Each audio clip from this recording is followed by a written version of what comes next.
My grandfather was a Swiss immigrant, really a kind of total stereotype, a watchmaker from Bern, who came to the United States and worked in Hollywood, as one did in those days, because Hollywood was a very mechanical business with lots of gears and film transports, sound recording mechanisms. So he worked as, Hollywood was like gears, and watches were like gears, and that was a good fit. And then at home, he had a little workshop in his garage.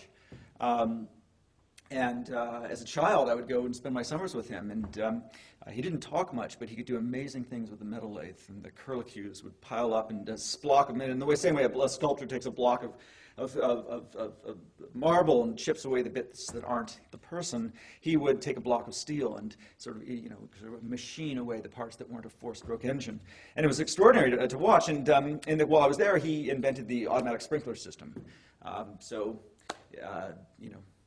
That was the source of my family's very modest fortune.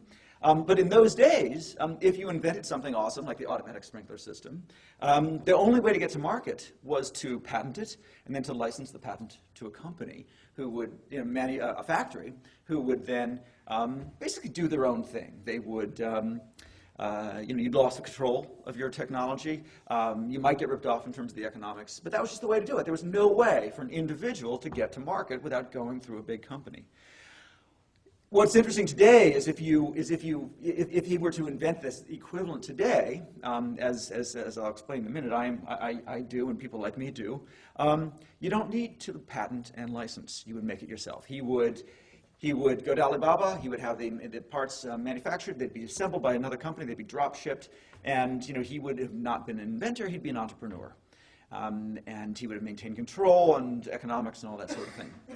It would have been a very different and probably superior process. The picture here I'm showing you is a screenshot from a movie called Flash of Genius, which is a movie about the invention of the intermittent windshield wiper.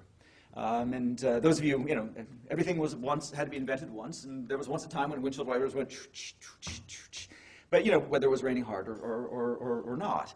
A guy in his basement invented a little timer circuit that went and could pause.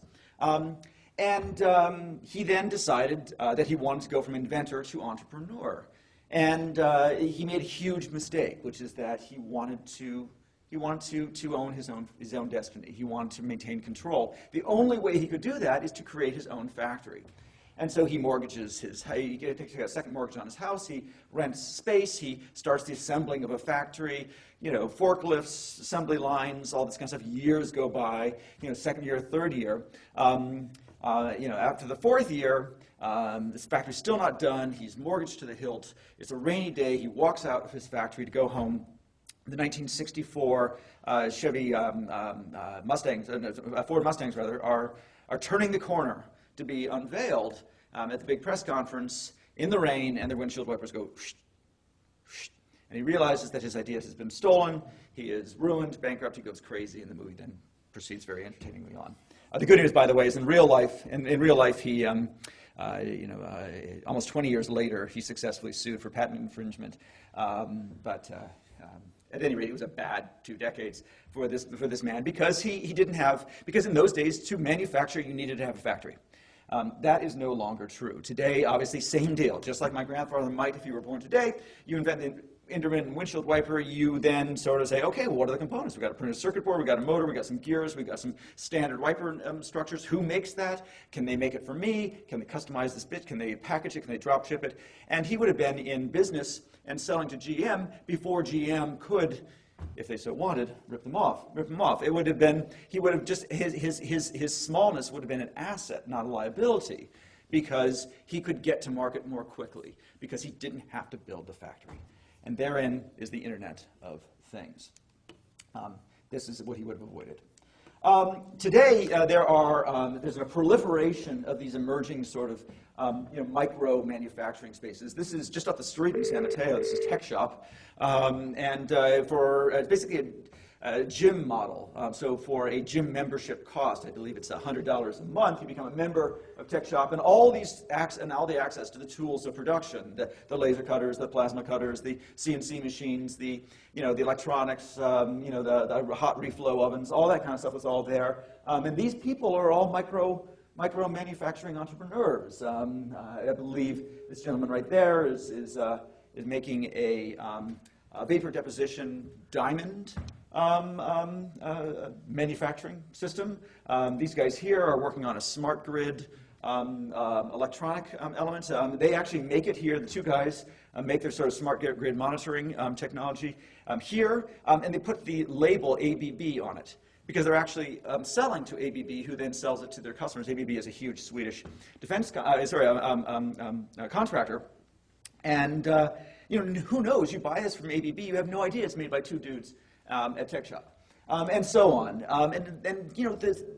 This should be of no surprise, right? I mean, Silicon Valley was born in garages by people like Bill Hewlett and Dave Packard, and this notion that if you unlock the potential of innovation and ideas and the individual working in their garage, if you find a way for them to get to market, you can change the world, is the root of everything that's around us. But that's largely only applied in certain sectors. We now have the potential to apply that across the board. To test, if this is an industrial revolution, it has to scale. It has to really move the needle in terms of job creation, in terms of economic power. The right test of any industrial model is cars. If it doesn't work for cars, it probably isn't an industrial revolution. So here is the world's first open source car. It is the Rally Fighter made by Local Motors.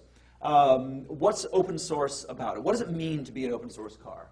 It's quite interesting to understand the potential for revolution within the car industry. There has always been an industry called the kit car industry, which is basically off-the-shelf components and welded steel frames. They're largely models of famous cars, MGs and things like that.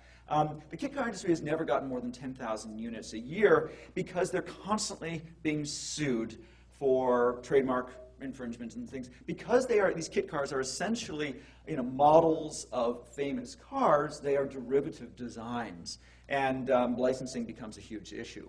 The problem was not the car, the problem was the appearance of the car. The problem was the intellectual property in its exterior. So the bit they decided to open source was the exterior. So this here is the challenge was to a design community to design a cool rally car, an off-road rally car. And one of the suggestions was that you sort of take inspiration from a non-car, in this case the P-51 Mustang.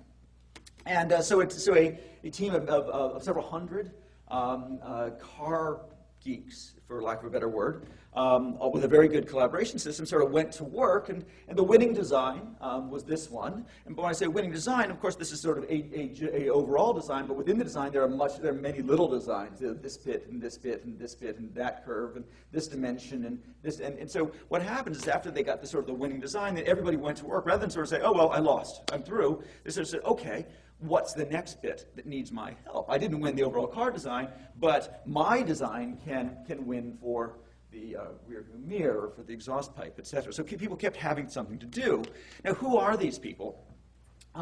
It turns out that most car designers today come from a place called the Art Center in Pasadena, which is a kind of a university that teaches industrial design. For every 100 people that graduate from the Art Center, in car design, only 20 get a job in the car industry. So you have 80%, so 80% of their graduating class is disappointed, frustrated, and unable to follow their dream.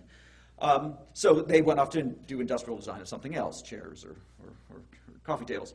But they still love cars. They still have the skills, they still have the desire, and by day, they're designing coffee tables. By night, they're on this site designing cars because we have latent energy out there. We have cognitive surplus. We have skills that are not being tapped by people's day jobs. And these people were delighted to be able to follow their dream and design a car.